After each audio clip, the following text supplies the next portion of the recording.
لله رب العالمين والصلاة والسلام على سيد الأنبياء والمرسلين محمد وعلى آله وصحبه أجمعين. أما بعد فأعوذ بالله من الشيطان الرجيم. بسم الله الرحمن الرحيم.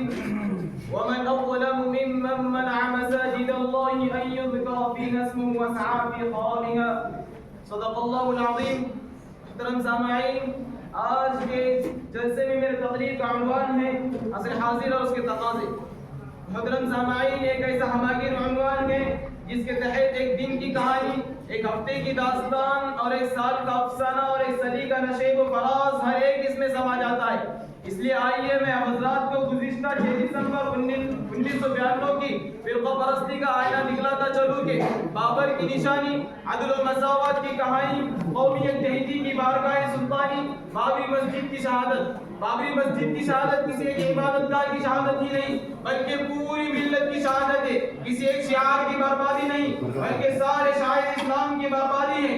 اسے مسمار کرنے میں کسی ایک فرقہ پرست پارٹی کا حق نہیں بلکہ بی جے پی، بجرنگ دل، شیو سینا کے ساتھ ساتھ مرکزی حکومت کی برابر کی شریک اور شامل رہی ہے اور سارے مسلمانوں کی دلوں پر خنجر چلا رہی ہے اور دنیا کو یہ کہنے پر مجبور کر رہی ہے کہ منصف کے آستین میں یہ خنجر چھپا ہوا، منصف کے آستین میں یہ خنجر چھپا ہوا، انصاف کرنے والا ہی فاتح ہے آج کل. اے ملت کے دل رکھنے والوں، مجھے کہنے کی کھلی چھوٹ دے دو کہ حکومت کی بات دوڑ اور لگام جس کے ہاتھ میں ہے، جو پارٹی جمہوریت کے دامدام ہے، جو تنظیم یکجہتی کے نعرے لگا رہی ہے، در حقیقت بابری مسجد کی شہادت کسی پارٹی نے کی ہے. کیا 1949 کے اندر بابری مسجد کے محراب پہ رام کی مورتی نصب کرنے کا دور یاد نہیں؟ کیا بابری مسجد پہ تالا لگوانے کی تاریخ بھلا دی گئی؟ یہ محض سرکاز کے اپنی زخم نہیں، محض تعبیرات انداز نہیں بلکہ حقیقت یہ ہے کہ 464 سال قدیم بابری مسجد کی مخالف تحریک 1825 جب رگھو بیرداس نامی ہندو نے چلائی تھی تو اس وقت کی سفید فام حکومت نے اسے مسجد ہی کہا اور 1950 تک وہاں پر رام مندر کا خیال خام تک نہ آیا. لیکن آزادی کا منحوس واقعہ کہو کہ حکومت کی دوغلی پالیسی کا نام دو، میرے حال یہ کہنا پڑے گا کہ فرقہ پرستوں نے ہمارے اوپر کاری ضرب لگائی ہے. اس سے نکلنے والا خون کا فوارہ پوری ملت کو داغ داغ کر رہا ہے. اتنے پر ہی بس نہیں، ذرا اور آگے بڑھوں گے. ہمارے بھائی شہید ہوئے، ہماری مسجد بھی شہید ہوئے. کیا ممبئی اور راجستھان اور کانپور اور گجرات کے واقعات ظلم و ستم کی گواہی نہیں دیتے؟ کیا پی آئی سی کا نظام ہمارے بے بسی کے لیے کافی نہیں؟ کیا ممبئی اور راجستھان اور کانپور اور گجرات کے واقعات ظلم و ستم کی گواہی نہیں دیتے؟ کیا پی آئی سی کا نظام ہمارے لیے بے بسی کے لیے کافی نہیں؟ کتنے ماؤں نے اپنے معصوم بچوں کو قربان کر دیا؟ کتنے فرزند اپنے والدین کی تڑپتی ہوئی لاشوں کو یہ دیکھ کر پکار اٹھیں گے، اے عاد و ثمود کو تباہ و برباد کرنے والے خدا، اے فرعون کو دریائے ملزم میں غرقاب کرنے والے آقا، کہ اگر تو نے مسلمانوں کی دلجوئی نہیں تانا دیں گے مسلمانوں کا خدا کوئی نہیں. یہ تھے عصر حاضر کے حالات. لیکن ہمیں افسوس تو اس بات کا ہے کہ ایسے وقت میں بھی ہماری آنکھیں نہ کھل سکی اور ہم دیکھ رہے ہیں کہ دھرم کے نام پر سارے ہندو ایک ہو چکے، غیر مسلموں کا سارا کنبہ ایک گروہ بن گیا ہے. اگر ہمیں کہ آج تک اختلاف و انتشار کی باتیں کر رہے ہیں، اس کے علاوہ دوسرا کوئی کام ہی نہیں، اپنے بھائی کی جان کے در پہ اور اپنے خون سے ہولیاں کھیل رہے.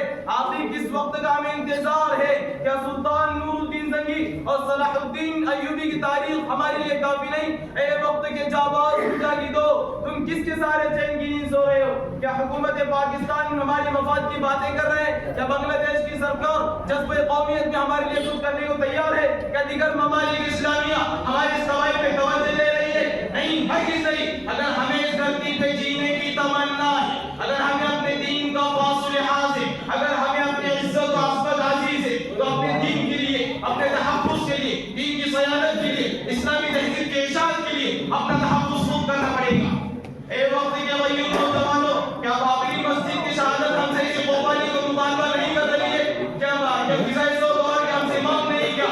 غلطی سے وقت کا یہی تقاضا نہیں کیا؟ بابری مسجد پہ شہید ہونے والے لوگوں کو ہم کیا جواب دیں گے؟ کیسے سامنا کریں گے خون کے خطرات کا؟ کیونکہ صبر و تحمل کا دور ختم ہو چکا، مسلمیت کا دامن تنگ سے تنگ ہو گیا، ظلم و تعدی انتہا کو پہنچ گئی. اب ہمیں چاہیے کہ اپنے اندر جذبہ جہاد پیدا کریں، حیدر کرار کی تلوار لائیں اور محمد ابن قاسم کے عزم و استقلال سے نکل جائیں اور موسیٰ بن غسان کے بازو سے الاسلام یعلو ولا یعلو کا پرچم لہرا دیں اور وقت کے لیے اسلام کو توڑ دیں. بھائی تمہیں معلوم ہے کہ جمہوریت کیا چیز ہے، اور آزادی کس چڑیا کا نام ہے، اور آزادی کس بلا کا نام ہے، اور سیاست کس ارادے کی پیداوار ہے. ہم سے سن لو کہ آزادی اور جمہوریت لائسنس بن گئی، یہ